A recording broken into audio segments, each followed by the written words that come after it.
સોમનાથ મંદિરે ભવ્ય શોભાયાત્રાનું આયોજન આજે અને કાલે લાઇટ એન્ડ સાઉન્ડ શો પૂર્વે રામધૂન।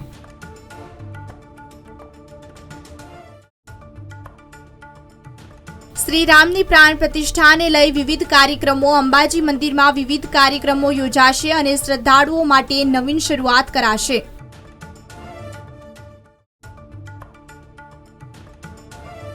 પેપર ફૂટતા રોકવા ગુજરાતની આ યુનિવર્સિટીની અનોખી પહેલ। ક્યાંથી પેપર ફૂટ્યું તરત ખબર પડી જશે।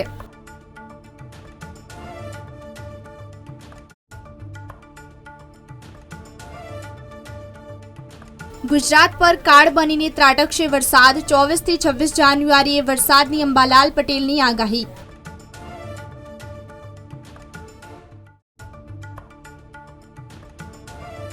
મુંબઈ જનારા માટે સૌથી મોટી ખુશખબરી। સૌરાષ્ટ્ર જનતા એક્સપ્રેસ વેરાવળ બાંદ્રા નવાગઢ સ્ટેશન પર સ્ટોપ થશે।